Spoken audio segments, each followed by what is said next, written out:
Hey guys, welcome back to an interesting video on Wild Rift. So today I'm back with a Senna updated complete guide, and this one was actually requested by someone in the comments, and I just so happened to get Autofield to support and happen to of course play Senna because that's one of the few supports that I can actually play.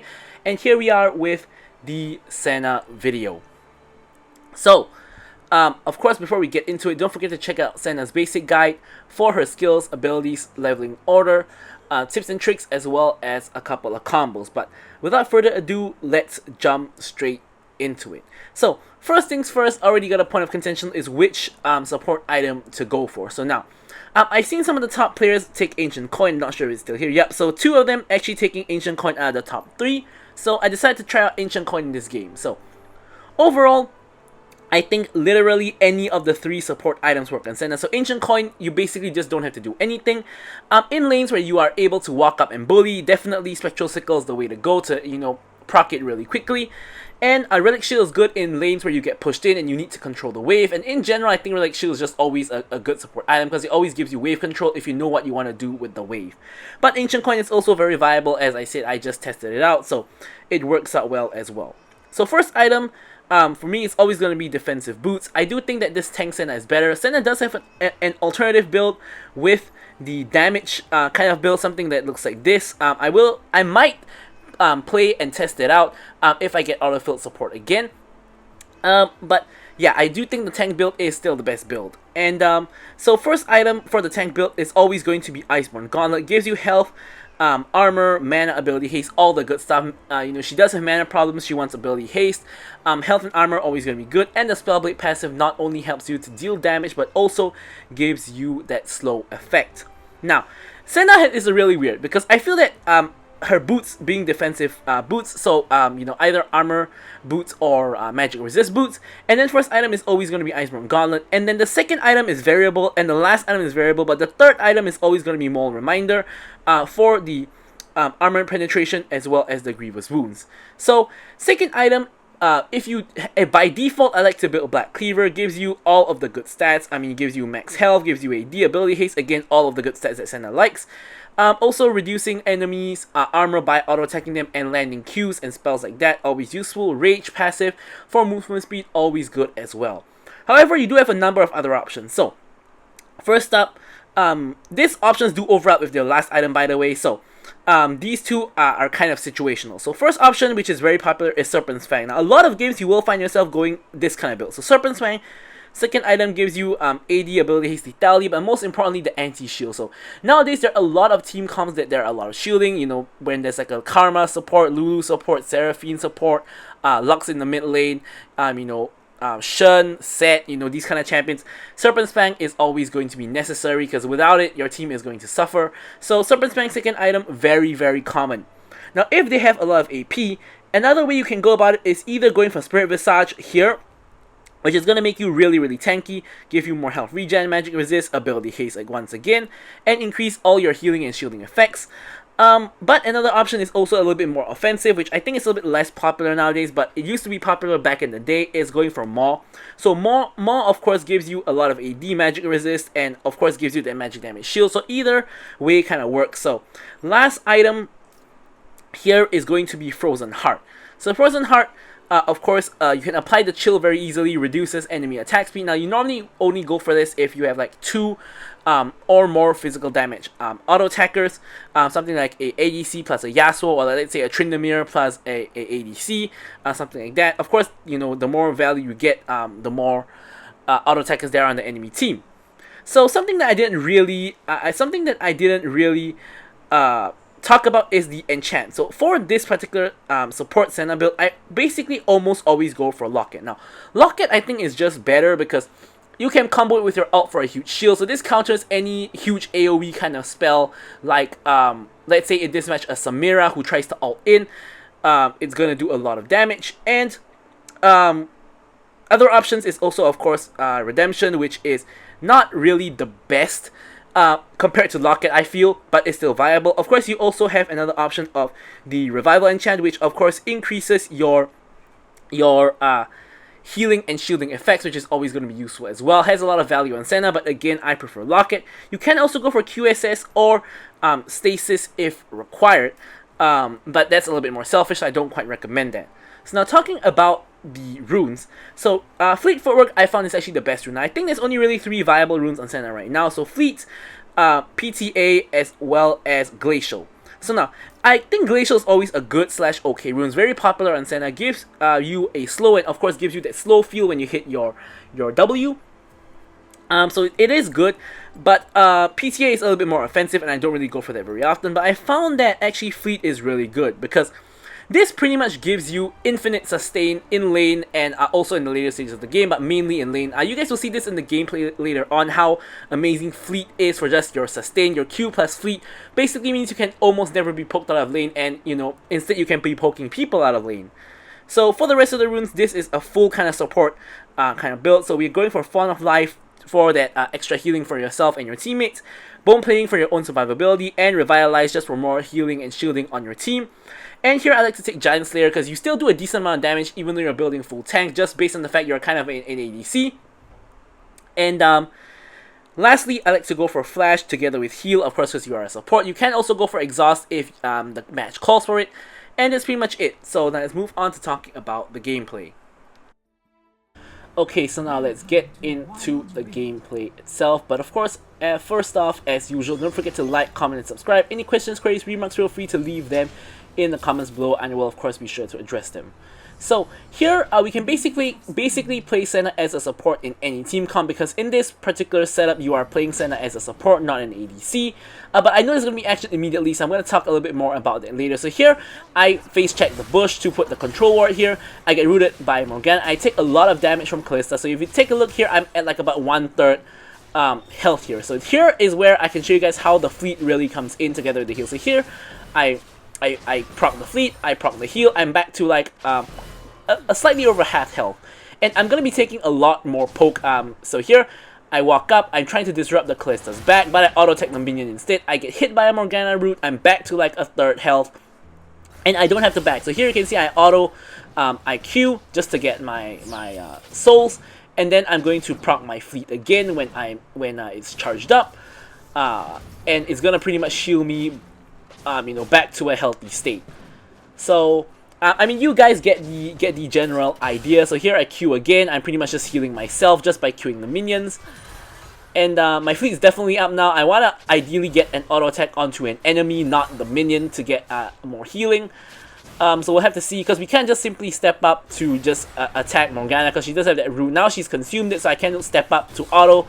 I get the Fleet on the Kalista, and I Q her as well, collect the soul, and basically heal myself back up to full. So you guys get the general idea of why Fleet is very good. This little demonstration pretty much just shows you why Fleet is pretty much the way to go on Senna, regardless of whether you're building tank or you're building damage. But as I was saying, pretty much tank Senna is always going to be the way to go. You have a lot of utility with your ult, shield, with your locket shield, with your heals on your Q, and of course you have a decent amount of damage as well as having a AoE root.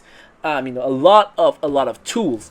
So basically you become sort of this champion that does a decent amount of damage, not insane amounts, of course, because you're building tank, and you provide a lot of utility to your team.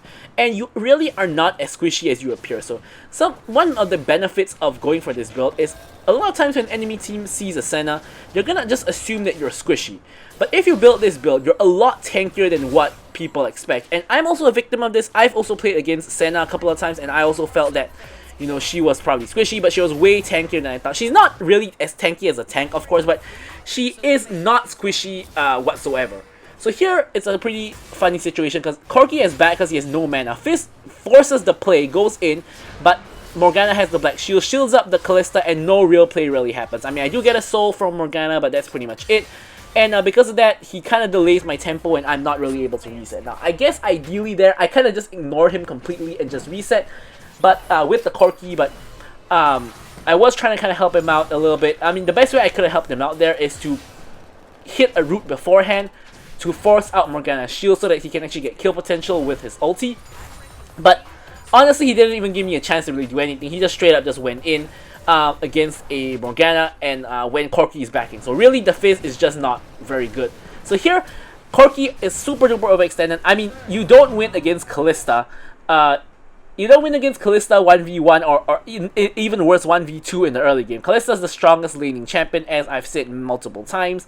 And here, he's basically flaming me in the chat for not ulting him. Now, I honestly don't think my ult would have actually changed anything. I don't think he kills if I give him my ult. Now, if he landed those 2 rockets in the earlier part of the fight, I actually think he has a chance if I ult him. But the fact that he missed both of those pretty much means that even if I ult him there, unless my ult hits Kalista as well, he probably doesn't actually win that at all. And I don't think Kalista is going to get hit by my ult because she's in range to auto-attack Corki and she can just hop out of the way. So I pretty much think that it was the right decision not to actually ult there.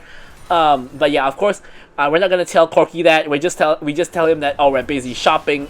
You know, we didn't see that. But yeah, I think the right decision was to not out there because that would be a waste. Anyways, here we're back to the lane. The main problem with this lane, of course, is Morgana's threat with that binding. However, the moment the binding is down, we can play super aggressive, especially because Fizz is here now. Fizz misses the ult, so it's not doesn't really work out. Fizz actually hits absolutely nothing. He still has his first strike up. And actually, honestly, Corki Senna is pretty good into this this Kalista lane because I have the range to attack Kalista when she can attack me. Corki, you know, is able to use his rockets and his phosphorus bomb to land some poke as well. And really, the only person who can do anything to us is Morgana. But the only thing she can really do is plot her W down on us and do a little bit of poke. Or if she lands a binding, they can actually go in. But if me and Corki play properly, we shouldn't really get hit by bindings because we should be hiding behind minions and shouldn't really give her a chance to do that. So this is a pretty good laning matchup for the two of us. Bottom turret is under attack. So here we're gonna hit back to the lane because they are pushing for tower plates. Dragon is now up. We're just or Corki rather is just clearing up the wave. Now here, Fizz actually has a very good angle to go in, but the issue is that he already whiffed his ult in the prior play, so he really has nothing to do here. He just literally walks up and looks threatening, but he's not actually doing anything. So here I get rooted by Morgana, but it doesn't really matter. I somehow managed to miss both my root and my Q there, but as you can see, Kalista can't really follow up. It doesn't really matter. So now we're going to focus down the dragon. In the meanwhile, Samira has already gotten the Herald, flashes over the wall to get into the dragon pit. Fizz does secure it. I pop the ulti for the shield onto my Fizz and my Corki. Nice 3-man knockup comes in from the Kalista ult. And Akshan is kind of getting caught out here. I'm trying to help out, but it's not really working out. Pop the blast plan here to put me and Corki to a safe distance.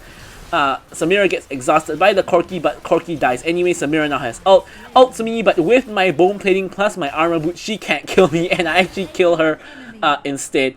Which is pretty funny there. Had to use all of my summoner spells there in that fight, but definitely worthwhile for myself. I do pick up a kill.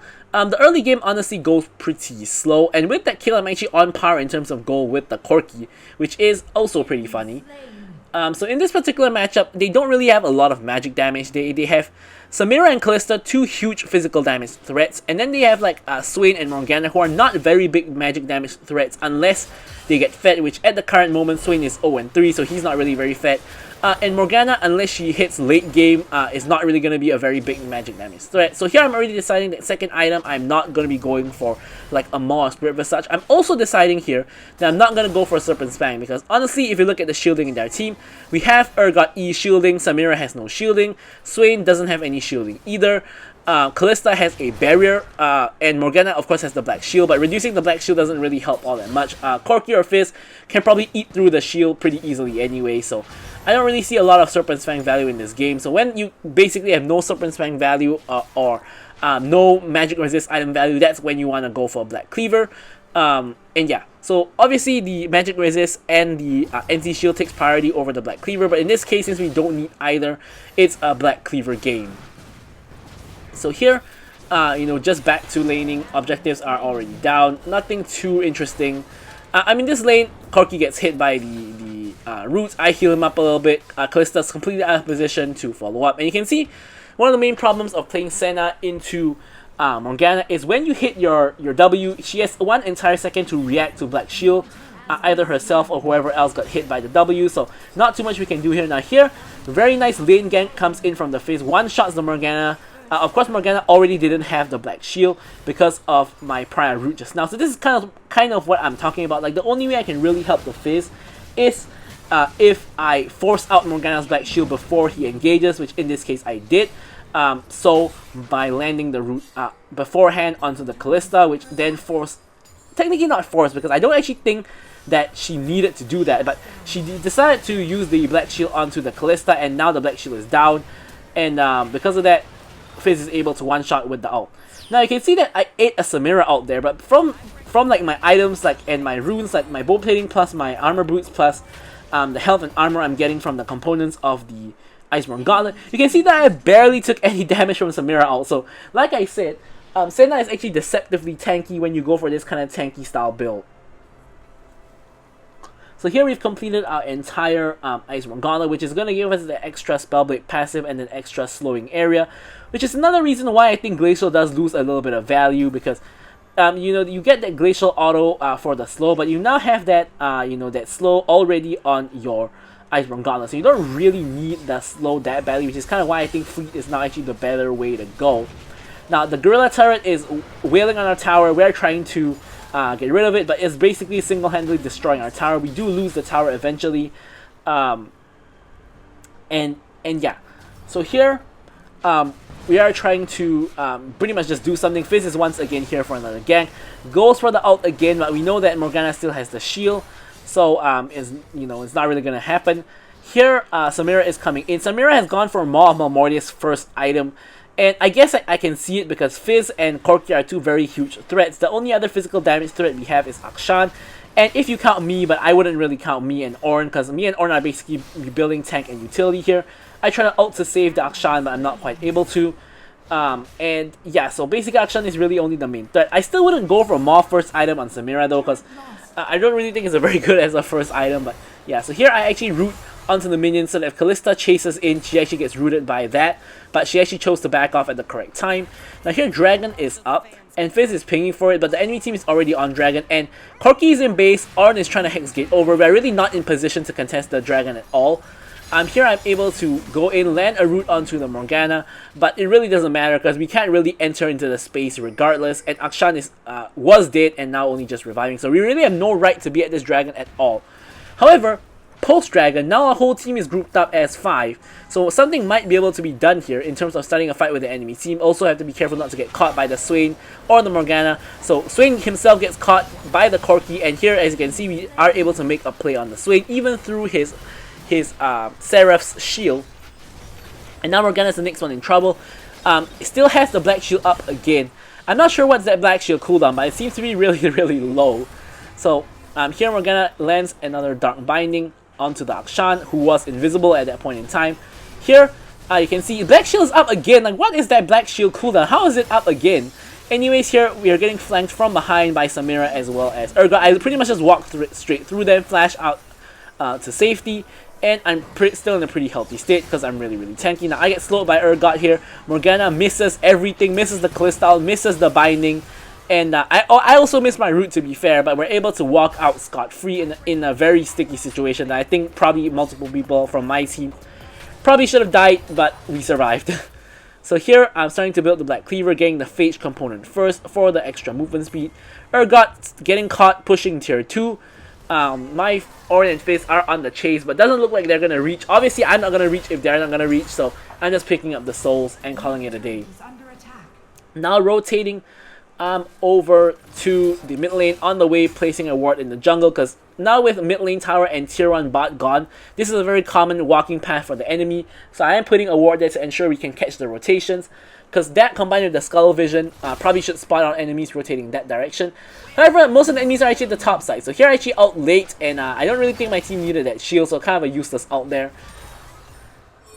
Looks like a fight might happen here because we have, of course, a couple of people in the top lane, but nothing really happens. We're just clearing the ward.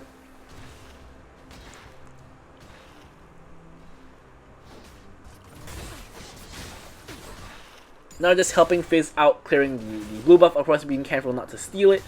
And we're clearing out some vision in our jungle that got spotted by the vision that was popped by Corki.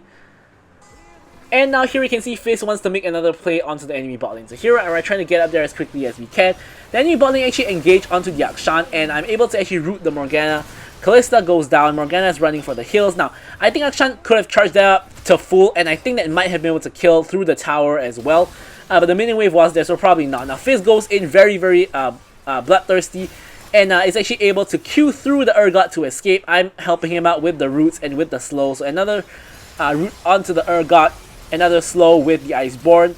Unfortunately, Samira and Swain are not here, so this is becoming a very sticky situation very fast. So I'm trying to back away.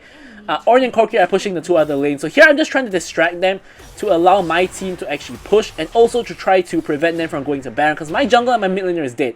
So they can easily go to Baron. So here I ult to disrupt Samira's back because she's the jungler. And here I'm just trying to stop the backs. I walk up to stop Samira backing again. I'm just delaying time. But for some reason, Corki rocks through a very dangerous area, gets caught, and then Samira flashes on him and just kills him. And then here, I get flamed by the Corki again for stopping people's backs. But here, stopping the backs actually means that we could have maybe even gone 2 tier 2s if they actually kept on pushing.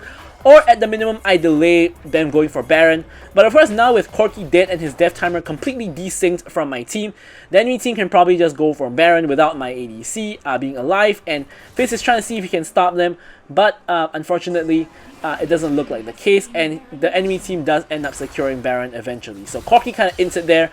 But as usual, you know, when people in, they like to blame other people. So once again, he blames me. But, you know, it doesn't really matter too much what he thinks. Anyways, here I use the trick of landing a W onto a dying minion to get the instant root onto the Urgot. Not that it really matters here because no one is there to follow up. And obviously I can just walk straight to the Urgot either. So here the final dragon is up. Corki does have the package, but honestly this dragon doesn't really matter because we both have one dragon apiece, so it's not going to be sold for any team. And yeah, so it doesn't really matter all that much. Here I wanted to reset, but it's obvious that my whole team is going to go for Dragon, so I'm pretty much forced to go there to help out my team, otherwise they might just all die at Dragon without me. So here once again, we cannot really enter the space, and the enemy team pretty much just takes it for free, because if we try to just walk in, you could easily get caught by Morgana, by Swain, by whoever.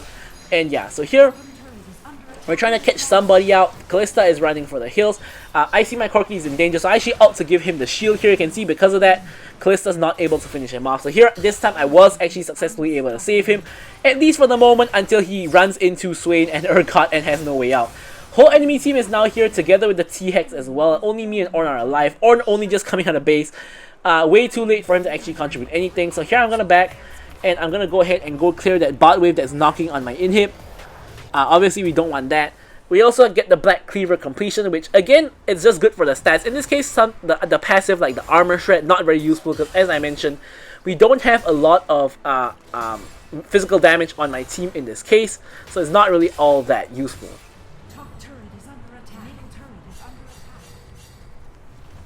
So here, Ornn, I'm not sure what he's trying to do, but he's basically taking a lot of free damage. I think he's trying to kill Morgana on the backline or something like that, but he's taking a lot of free damage from the TX, goes really low, and just stands still. So Morgana actually misses the binding on the Ornn who wasn't moving. And Swain here gets caught out by my team.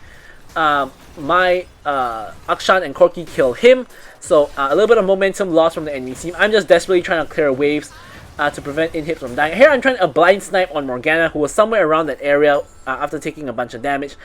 It was quite off, so not really getting the kill there. Now I'm of course building into my third item, which is always going to be more reminder. In this case, very very useful because there's a lot of healing on the enemy team, and also the enemy team is pretty tanky, especially the Urgot as well as the Swain.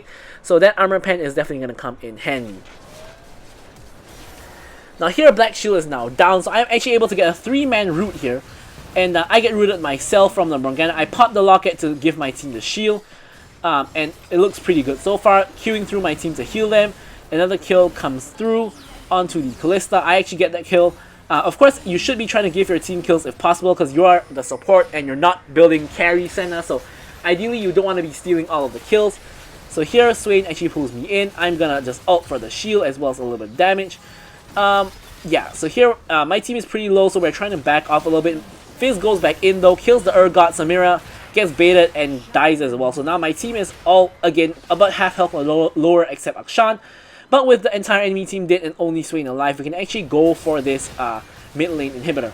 Now the issue with this is that Elder Dragon is actually spawning right now. So we actually really need to reset and reset and go to Elder. But here we're focusing on killing Swain, and we actually kill Swain. So here we're actually trying to go for the end, but obviously Morgana has insane wave clear at this point, so we're not quite able to do so. Now my team is pinging for Elder, which I think is pretty dangerous because we haven't reset yet and spent our gold. However, we do have 3 enemy members dead, including the jungler being dead. So here, I'm just trying to heal up my team, and they actually line up perfectly for me to actually get the heal onto all 3 of them. So here, I managed to heal 2 of them, except the Fizz. Fizz didn't really get healed, and now at this point, we are all pretty healthy. So here, I realize I'm like a little bit off getting more reminder, but the tower dies, which actually gives me enough gold to get more reminder, so I'm gonna back and pick up more reminder. Now here I'm pinging my team not to fight because half of us are resetting whilst the other half are not. So we want to all reset and enter the Baron area together.